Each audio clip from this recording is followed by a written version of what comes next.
Good morning everyone. मैं दीक्षा daily editorial analysis में आपका स्वागत है, जिसमें आज हम देखेंगे जनसत्ता के 3 प्रमुख आर्टिकल, जिसमें पहला आर्टिकल आएगा चुनौतियों के सामने महिला किसान के संदर्भ में। दूसरा आता है वास्तविक नियंत्रण रेखा में भारत और चीन के बीच क्या विवाद चल रहे हैं, उनको सुलझाने के संदर्भ में क्या उम्मीद की जा रही है, उससे रिलेटेड है। और हमारा साथ ही साथ तीसरा आर्टिकल आएगा असुरक्षित परिषद के संदर्भ में, जो उत्तर प्रदेश के शामली जिले में नवोदय विद्यालय में एक छात्र के साथ जो घटना घटित हुई है उसके संदर्भ में वह आर्टिकल होगा। चलिए तो स्टार्ट करते हैं हमारे पहले आर्टिकल के साथ, जिसमें देखते हैं कि क्या क्या महिला किसानों के संदर्भ में चुनौतियां खड़ी हो रही हैं वर्तमान में, क्या इससे रिलेटेड क्या प्रावधान किए गए हैं, क्या गवर्नमेंट के द्वारा योजना चलाई जा रही है, इन सब के बारे में विस्तृत में परिचर्चा करते हैं। चलिए तो देखते हैं कि सबसे पहले कि महिला किसी भी विकास की समाज विकसित रीढ़ होती है। महिलाएं किसी भी विकसित समाज की रीढ़ होती हैं। यदि हमारे देश में 70% आबादी आज भी ग्रामीण क्षेत्रों में निवास करती है, 50% से अधिक ग्रामीण परिवार अपनी आजीविका के लिए कृषि पर निर्भर हैं। तो महिलाओं की जो विकसित समाज की रीढ़ किसे कहा जाता है? महिलाओं को।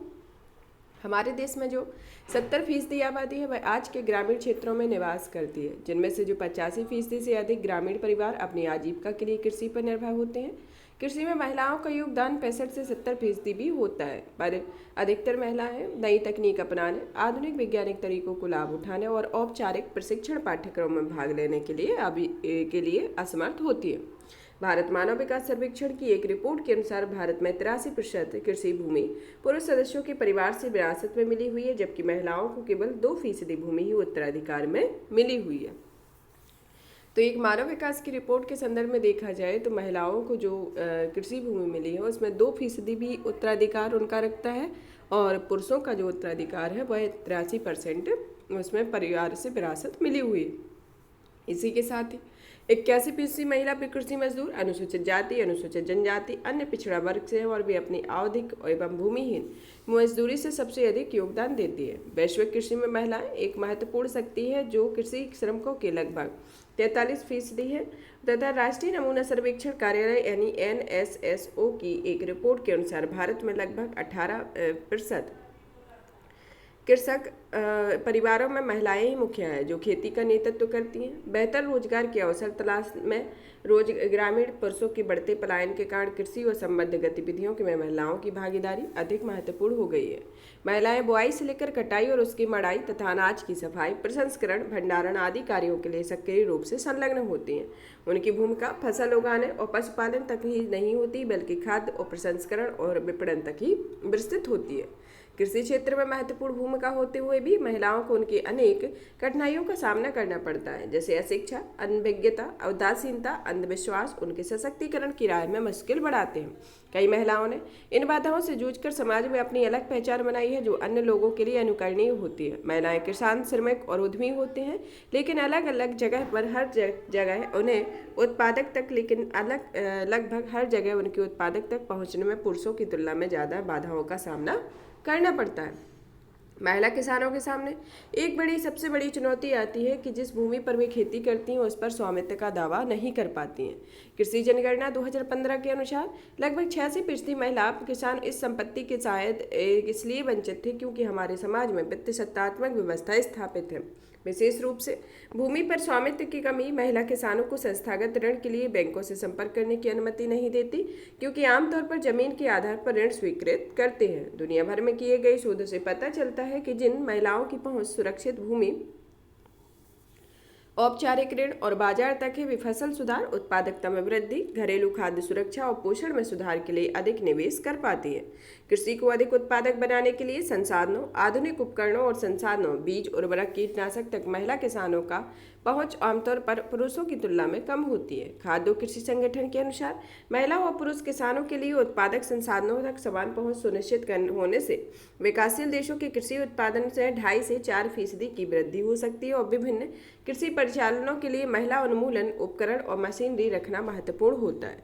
अधिकांश कृषि मशीनरी ऐसी जिनका संचालन करना महिलाओं के लिए मुश्किल होता है, और इस समस्या से बेहतर समाधान के लिए निर्माताओं को प्रोत्साहित किया जाना चाहिए। इसके संदर्भ में सहकारी समितियों में महिलाओं को सदस्य बनाने की जरूरत होती है ताकि उनकी सहकारी समितियों से ऋण, तकनीकी मार्गदर्शन, कृषि उत्पादों के विपणन आदि की सुविधा उपलब्ध हो सके, महिलाओं को संस्थागत ऋण प्राप्त हो सके। इसके लिए खेत पर पति पत्नी के नाम पर संयुक्त पट्टा होना चाहिए। महिलाओं की कुशलता और उनके कृषि औजार की दक्षता बढ़ाने का प्रयास करना चाहिए। कृषि और ग्रामीण विकास के लिए राष्ट्रीय बैंकों के लिए माइक्रो फाइनेंस पहल के लिए एक लचीली शर्तों पर दिए जाने वाले ऋण के प्रावधान को प्रोत्साहित किया जाना चाहिए। क्रेडिट प्रोडक्ट की उद्यमशीलता क्षमताओं के प्रावधान तक बेहतर पहुंच महिलाओं के आत्मविश्वास को और बढ़ावा देगा और उन्हें किसानों के रूप में मान्यता प्रदान करने में मदद करेगा। महिलाओं को आत्मनिर्भर बनाने के लिए सामूहिक खेती की संभावना को प्रोत्साहित किया जा सकता है और कुछ स्वयं सहायता समूहों और सरकारी डेयरी गतिविधियों जो राजस्थान में सरस और गुजरात में अमूल द्वारा महिलाओं को प्रशिक्षण और कौशल प्रदान किया गया है। इन्हें किसान निर्माता संगठनों के माध्यम से और विकसित किया जा सकता है। इसके अलावा राष्ट्रीय खाद्य सुरक्षा मिशन, बीज और रोपण सामग्री पर उप मिशन तथा राष्ट्रीय कृषि विकास योजना जैसी सरकारी प्रमुख योजनाओं में महिला केंद्रित रणनीतियों और समर्पित व्यय को शामिल किया जाना चाहिए। महिला किसानों को सब्सिडी वाली सेवाएं प्रदान करने के लिए राज्य सरकारों द्वारा प्रचारित कृषि मशीनरी बैंक और कस्टम भर्ती केंद्रों को तैयार किया जा सकता है और प्रत्येक जिले में कृषि विज्ञान केंद्रों को विस्तार सेवाओं के साथ साथ अभिनव प्रौद्योगिकी के बारे में महिला किसानों को शिक्षित और प्रशिक्षित करने का एक अतिरिक्त कार्य सौंपा जा सकता है। कृषि में महिलाओं की महत्वपूर्ण भूमिका को स्वीकार करते हुए कृषि और कल्याण मंत्रालय ने हर साल 15 अक्टूबर को महिला किसान दिवस के रूप में घोषित किया था। सरकार ने महिला किसान सशक्तिकरण परियोजना की भी शुरुआत की थी और यह दीनदयाल अंत्योदय योजना राष्ट्रीय ग्रामीण आजीविका मिशन का एक उपघटक है, जिसका उद्देश्य कृषि में महिलाओं की वर्तमान स्थिति में सुधार करना है, उन्हें सशक्त बनाने में उपलब्ध अवसरों की वृद्धि करना होती है। यह योजना महिला की किसान के रूप में पहचान को चिन्हित करने और कृषि क्षेत्रों में महिलाओं की क्षमता का निर्माण करने का प्रयास करती है। इसका उद्देश्य निर्धन परिवारों तक पहुंच बनाना और वर्तमान में महिला किसान द्वारा संचालित गतिविधियों के दायरे में विस्तार करना है।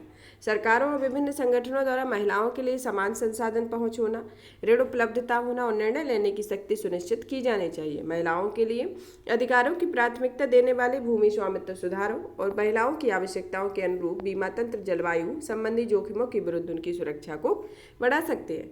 कृषि से संबद्ध महिलाओं के लिए पर्याप्त सामाजिक आवरण सुनिश्चित कराना आधुनिक संवहनीय खेती में एक अन्य अपरिहार्य कारक है। इससे यह सुनिश्चित होगा कि महिलाओं के पास कार्य का प्रबंधन करने के साथ साथ घरेलू जिम्मेदारियों, बच्चों के पालन पोषण और वित्तीय बोझ को संभालने के लिए एक सुदृढ़ सहायक प्रणाली भी मौजूद है। कृषि क्षेत्र में जुड़ी महिलाओं को सशक्त बनाने में कृषि को अधिक उत्पादक और टिकाऊ बनाया जा सकता है और उनके प्रत्यक्ष और परोक्ष योगदान से सतत विकास लक्ष्यों को पहुंचने में मदद मिलेगी और जो सतत विकास लक्ष्यों को प्राप्त करने के लिए आपस में जुड़े हुए हैं और हर योगदान समग्र विकास के लिए मायने रखता है। भविष्य में भी महिलाओं की कृषि में शामिल करने के लिए विकास की व्यक्तिगत, शारीरिक, सामाजिक और तकनीकी पहलुओं पर ध्यान दिया जाना चाहिए।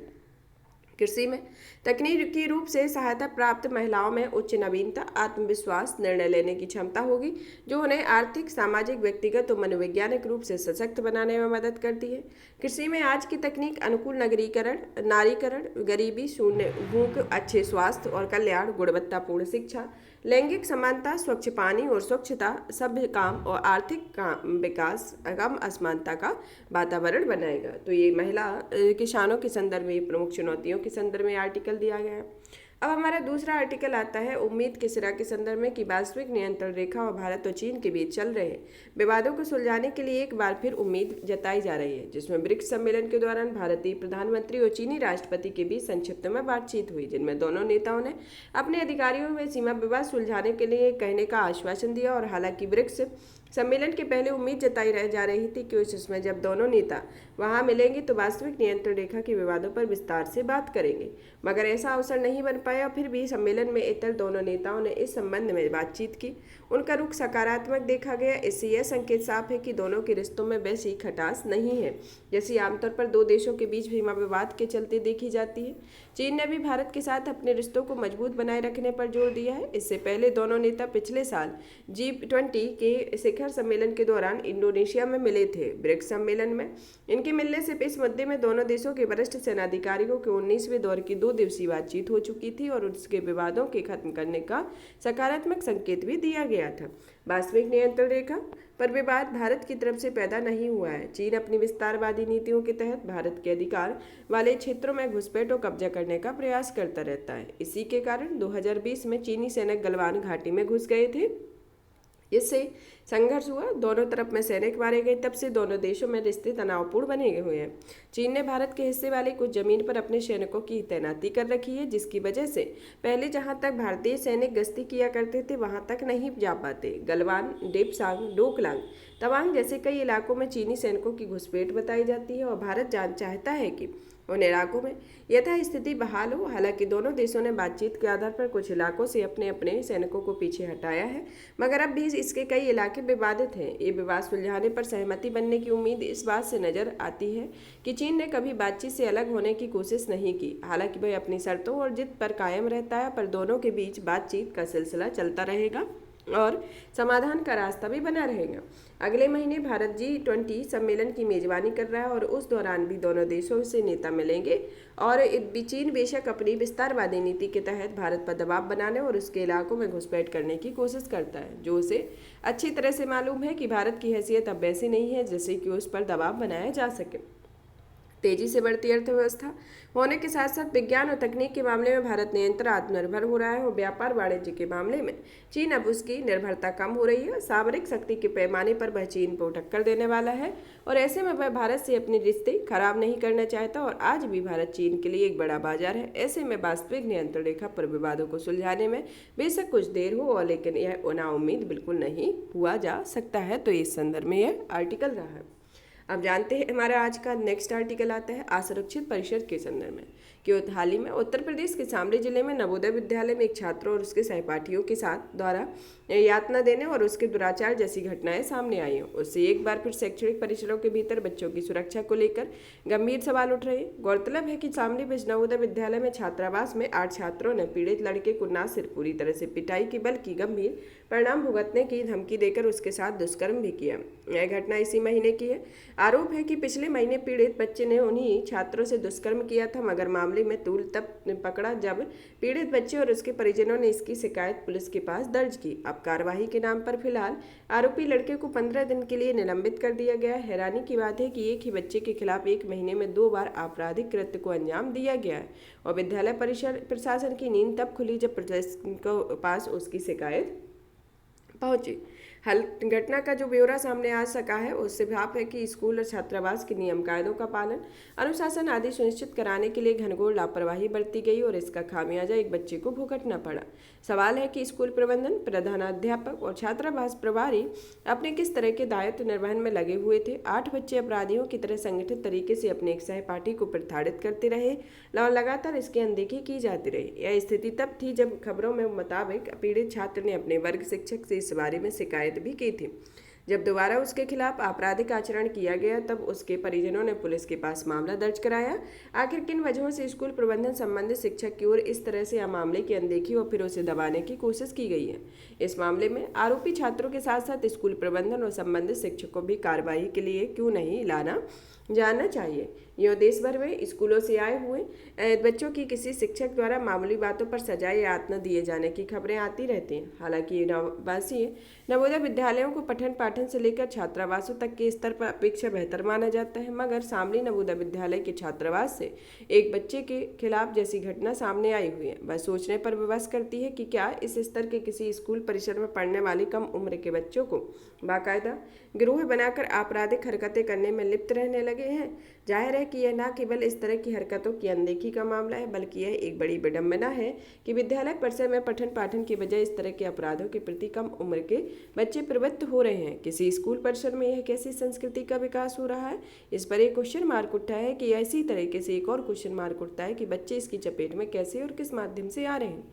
सही है कि सभी बच्चे ऐसे नहीं होते हैं, लेकिन अगर एक घटना में 8 बच्चे संगठित होकर वे एक्स अपराधियों की तरह किसी अपराध को जन्म दे रहे हैं तो यह बाकी तमाम बच्चों के लिहाज से चिंता की बात है। तो यह स्कूल परिसर के संदर्भ में है जो उत्तर प्रदेश के शामली जिले में नवोदय विद्यालय में जो घटना घटित हुई है। यहाँ पर ये तीनों आर्टिकल फिनिश होते हैं और भी इसी तरीके के वीडियो को देखने के लिए ज़्यादा से ज़्यादा लाइक करें, शेयर करें, सब्सक्राइब करें। धन्यवाद।